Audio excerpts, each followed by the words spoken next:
Good morning. It actually is morning today. It is just a little after 9. I am way early today, but that's a concentrated effort because I have some other things to do later on. So I thought I'd get it in as early as I can. Welcome. Thank you for viewing my channel. For those of you who have been viewing, I hope you are getting inspired or have some thought, you know, something stirring up your thoughts about something you've heard. And again, feel free to send me any comments or questions as you see fit. And today is February 14th. Hey, Valentine's Day. Greater love has no man than God, who gave his son, who gave his life for the world, even for people who don't know him or love him or even believe in him. So we are to be always grateful for God's love, which is the greatest love of all. So, with that said, I am going to review chapter 44 before I go into chapter 45. Why? We are wrapping up Genesis. It's been a long book. I know we completed January and are halfway into February and we're still in Genesis, but that's okay. One chapter, one time, one book at a time. So let's review chapter 44, in which Joseph's brothers have returned to Egypt with Benjamin, their youngest brother, in order to get food. Because remember, there is a famine, and it's not just in Egypt, it's in all the surrounding cities as well. And Joseph is still testing them. So he told his steward to fill the men's sacks with food. And then in one of their sacks, the youngest brother, of course, which is Benjamin, put his silver cup. Now, this has to be a real valuable cup because it may be one that is pure silver, firstly, and it only belongs to him. He's the only one that uses it. And the steward did just what he said. And as the brothers left, the stewards came after them and accused them of stealing. And they are all, of course, really and truly by now wary of all this accusation. So as they go back to Joseph, I think who was it? Judah requests that he speak to Joseph, I believe. And he tried to reason with him, talking about his father's age and how the youngest brother means so much to the father after the other brother was killed. Yeah. And, that they just came to buy food. They brought the money back from the first incident where the money was not taken from their sacks. So he's trying to prove their credibility.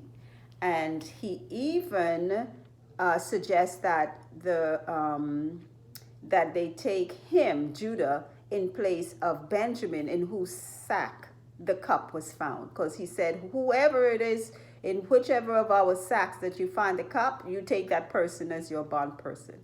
And he said, he's really trying to speak to the, I don't know if it was the servant or if it was Joseph himself, but he's really trying to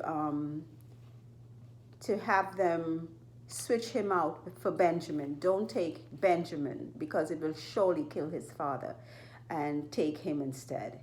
And that's where we left off in chapter 44. So now, reading of chapter 45, here goes. Then Joseph could not refrain himself before all them that stood by him, and he cried, cause every man to go out from me. And there stood no man with him, while Joseph made himself known unto his brethren. And he wept aloud, and the Egyptians and the house of Pharaoh heard. And Joseph said unto his brethren, I am Joseph. Doth my father yet live?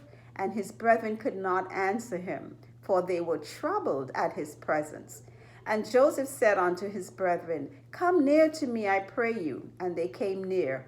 And he said, I am Joseph your brother, whom you sold into Egypt.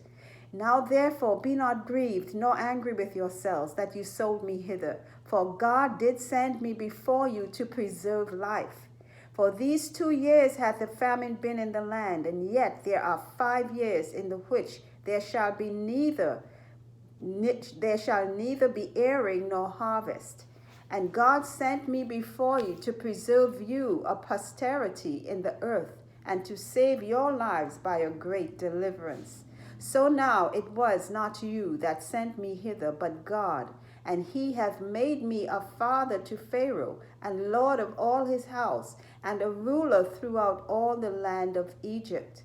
Haste ye, and go up to my father, and say unto him, Thus saith thy son Joseph, God hath made me lord of all Egypt. Come down unto me, tarry not. And thou shalt dwell in the land of Goshen, and thou shalt be near unto me, thou and thy children and thy children's children, and thy flocks and thy herds, and all that thou hast. And there will I nourish thee, for yet there are 5 years of famine, lest thou and thy household and all that thou hast come to poverty.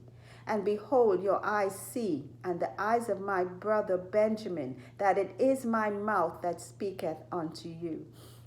And you shall tell my father of all my glory in Egypt, and of all that you have seen, and you shall haste and bring down my father hither. And he fell upon his brother Benjamin's neck and wept, and Benjamin wept upon his neck. Moreover, he kissed all his brethren and wept upon them. And after that his brethren talked with him, and the fame thereof was heard in Pharaoh's house, saying, Joseph's brethren are come, and it pleased Pharaoh well, and his servants.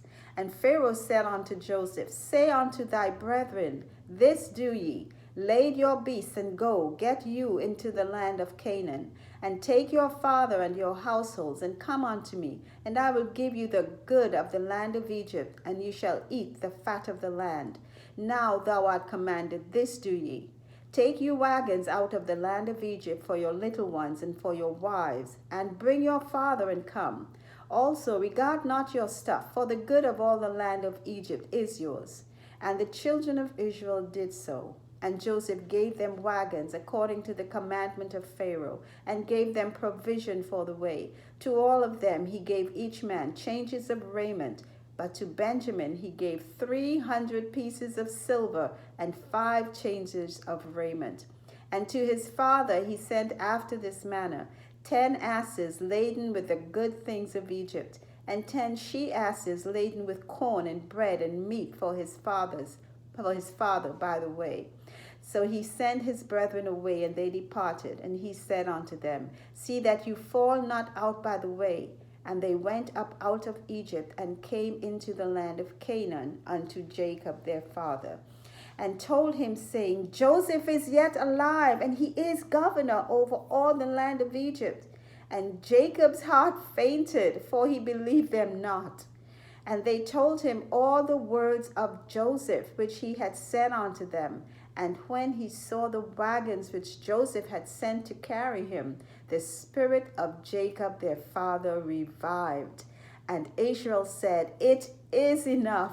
Joseph my son is yet alive.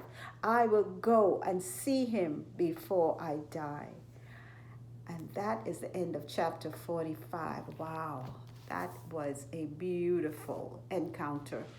And I am so happy that we are moving right along with our readings. Thank you again for those of you who have viewed. I pray that someone will find something of inspiration once again. And till our next reading, have a great day. Bye.